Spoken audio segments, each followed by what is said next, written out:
1046 BCE, the Shang superpower is dead, and King Wu has just seized the throne of ancient China. He didn't just conquer an empire, he unleashed a terrifying new political weapon that would dictate the rise and fall of civilizations for the next 3 millennia. The mandate of heaven, rule with absolute justice, or the cosmos itself will authorize your violent execution. The Western Zhou has arrived.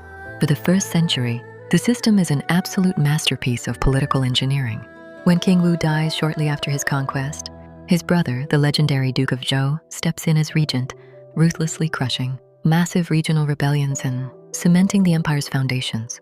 Under King Shang and King Kang, China experiences a golden age of peace and internal stability, distributing vast territories to loyal noble clans under the feudal Fengjian system. Heavy bronze cauldrons are cast to honor the ancestors, and imperial chariots patrol secure borders.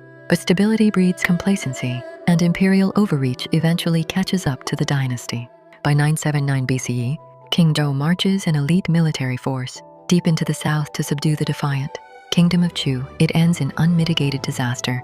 The royal armies are completely annihilated, and King Zhou himself drowns mysteriously in the Han River.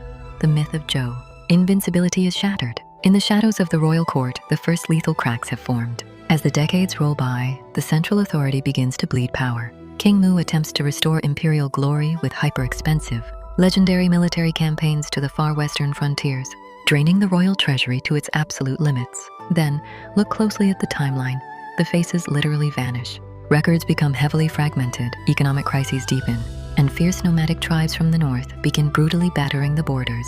The Zhou kings fade into political obscurity, losing economic control over increasingly independent and wealthy local warlords. The tyrant of Shang is dead, and a new titan has just seized the throne of China. This is King Wu. He didn't just conquer an empire, he unleashed a terrifying new political doctrine. The mandate of heaven, rule with justice, or the universe itself will authorize your execution. The Western Zhou has arrived. For the first century, the system works flawlessly. King Wu's successors, Shang, Kang, and Zhao maintain an iron grip on the land. They distribute power to loyal lords, build massive bronze powerhouses, and expand their borders. But stability breeds complacency, and in the shadows of the royal court, the cracks are already beginning to form. As the centuries roll on, the central authority begins to stagnate. Kings like Mu and Gong struggle to keep the local lords in check.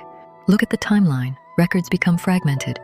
Faces fade into anonymity, and the sacred lineage of the Zhou grows distant from its people.